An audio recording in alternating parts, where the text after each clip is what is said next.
Legends of Tomorrow Season 2, Episode 15, Fellowship of the Spear. This episode was really crazy, especially with the way it ended. You know, they go through the whole process, and just to talk about the actual ending of the episode, I'm super excited for next week. I mean, I'm sure it's only going to last one episode, but I am really curious to see how things change, because with the whole point of this, there are certain characters that I think are going to last a little bit longer than other characters in the series as far as the villains go. I don't know exactly what's going to be happening with Mick and Snart, because I mentioned in the last episode, the two actors are going to prison break, so I'm like, is something going to happen where Mick decides maybe I shouldn't exist at all, or something crazy like that. But I also wonder what they're going to do with the villains, because Malcolm Merlin, he's a big part of Arrow. Like, that's where he comes from. And so he's kind of been reintroduced into this after his stuff with Arrow. But Eobard Thawne and, I can't even think of the other two, Damien Darhk, the two of them have much more important goals. Damien Darhk wants to change his future from where he died, and Eobard Thawne wants to exist in general. So I'm very curious how that's going to play out in the next episode. But they do end up succeeding by the end of this one. And, you know, they have this funny line where it's kind of like the normal TV thing. And it's like, you know, maybe all hope isn't lost. What if they don't know how to use it? And it's like, oh, that's a really easy way to keep things going, where it's like they have the spear now, but they have to figure out how to use it, which gives the heroes enough time to find them and stop them. And then Malcolm Merlin comes in at the very end of the episode, like, all right, here we go. I got the guide and everything. And it's like, oh no, they're screwed. Like, reality is about to change.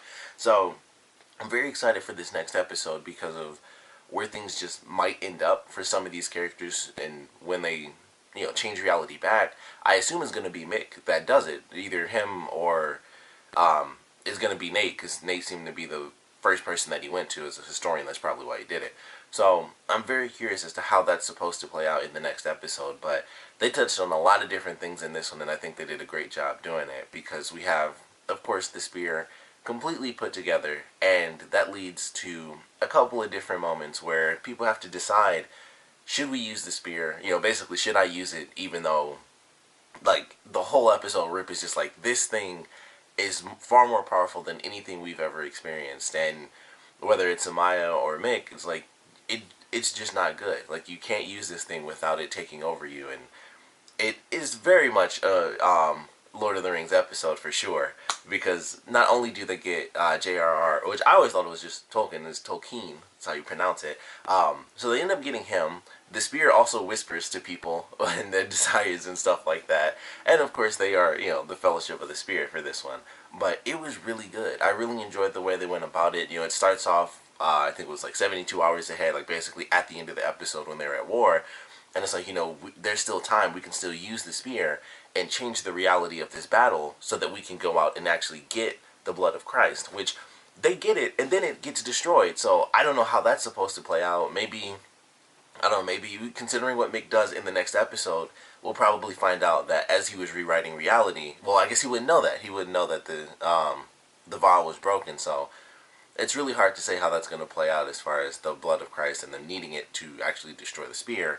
But if they turn everything back around, then maybe that's just how they'll do it. Like, all right, well, in the next episode, they'll change like one extra little thing, and it's like, boom, here we go. We have we have the blood of Christ now. So not sure how that's exactly going to play out, but it was really good. They touched on a lot of interesting things as far as, the desires of Mick to change the past and the desires of Amaya to change the future, and her knowing what's going to happen to her people and wanting to stop that from existing and wanting to create this perfect future for her daughter and her granddaughter. So I just don't know how that's going to play out with her character. Like, they're bringing, even without changing reality, it just makes me wonder what they're going to do with her character now that she officially knows the future. She still is meant to go back in time and have a daughter who eventually has Mari. So it's just a big part of that story. Is like, how are they going to make this right? And it kind of sucks, because I assume that she's just going to have to go back to the 1940s, and it's just like, wow,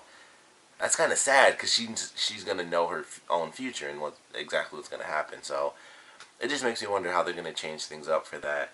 But like I said, they touched on some good elements for Amaya, Maya and Mick, which I thought was cool. Snart officially comes back in this episode, and we find out how, and it made a lot of sense actually, because I was like, what in the world is going on?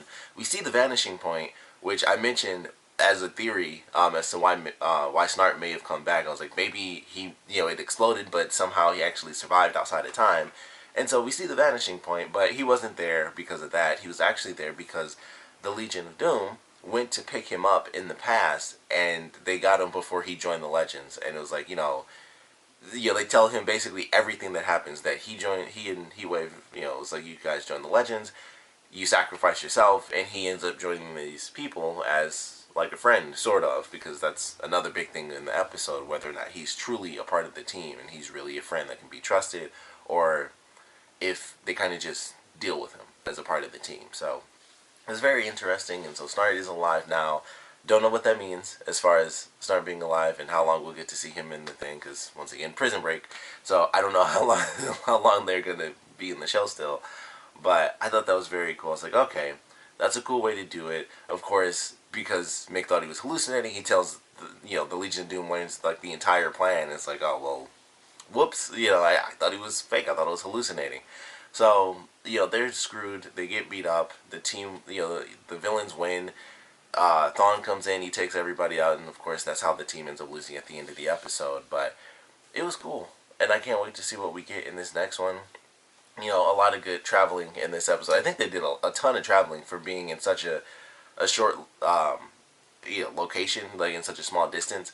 It was like battlefield, camp, and then they went to like the little church area. But it seemed like we saw so many different places, but it was really like, I don't know, maybe they were within like a 50-mile radius of the whole episode when they were actually back in time.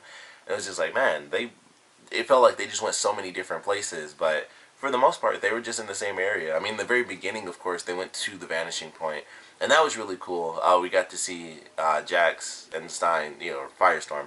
We got to see them use their I forgot exactly what they call it, but the power where they can change one material into another, and they turn it into jelly beans. So I was like, that was pretty cool, because as soon as he asked, like, what's your favorite candy, I was like, he's gonna change it, because they've been working on that so much that it's just like, boom, got it. Like, it's nothing to them now. So I thought that was really cool, because that's such an awesome ability to have, like, to morph one material and literally change it into something else. So I was like, that was really cool to actually see that happen, because it shows that they're working. They've been working together to, really enhance their own ability. So I thought that was cool that it was such a simple process for them. It was just like, boom, got it, jelly beans. So they get the spear, and that's how they get out.